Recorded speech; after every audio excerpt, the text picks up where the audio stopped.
Students, a very good morning to all of you and welcome to the class. As you know, we are doing the poem Background Casually by the famous Indian English poet Nissim Ezekiel.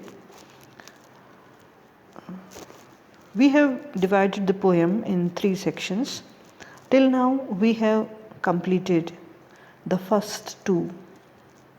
The first section deals with his memories of childhood, the treatment that he received at the hands of Hindu and Muslim classmates in a Roman Catholic school in which he studied while staying in Bombay.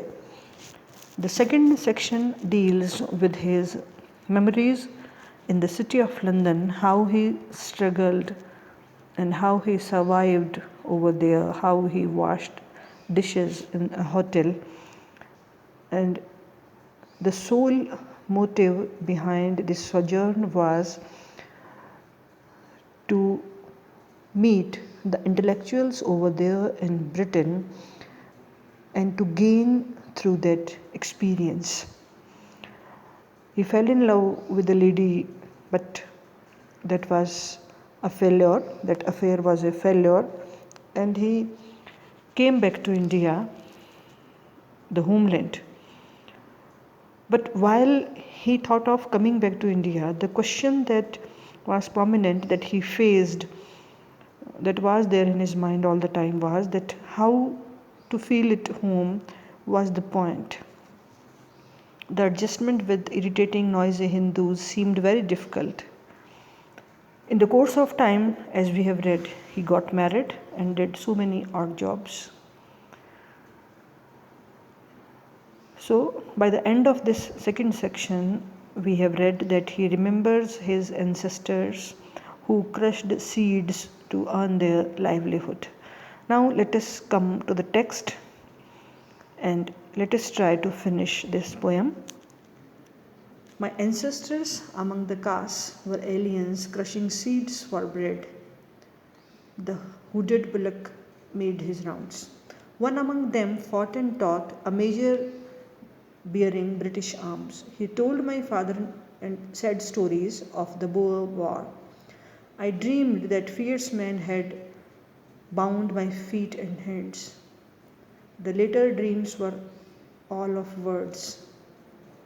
I did not know what words betray, but let the poems come and lost that grip on things the worldly prize. So the third section deals with the memories of his ancestors that we discussed in our last class.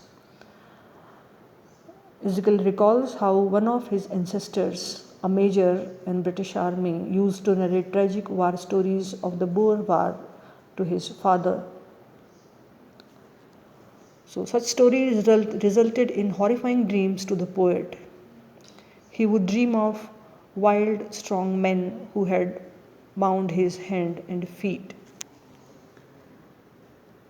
Fierce men had bound my feet and hands. The later dreams were all of words. I did not know that words betray, but let the poems come and lost that grip on things the worldly prize. So he had wild dreams.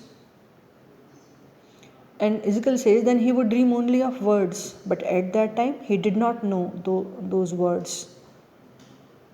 Words, right words, often betray poets. In a sort of confession, the poet says that his earlier poetry is deficient in use of appropriate words and reality. I would not suffer that gain again. I look about me now and try to formulate a plainer view. The wise survive and serve to play the fool, to cash in on the inner and outer storms. So he recalls his previous resolve that he would not suffer that again. That is, he would wait for appropriate words to have a tight hold on the reality.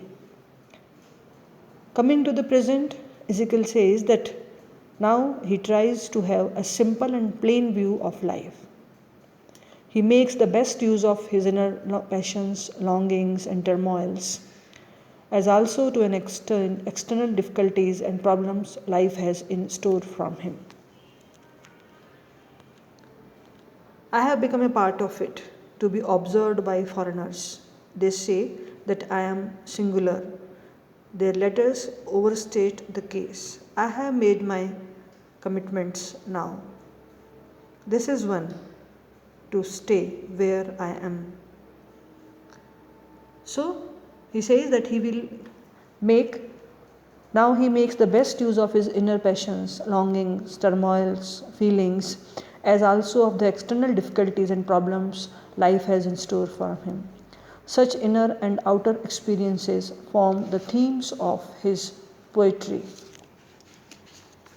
So, in the last two stanzas, as we see, the poet makes his commitments clear. He says, whatever be the limitations in the milieu he belongs to, he stands committed to it.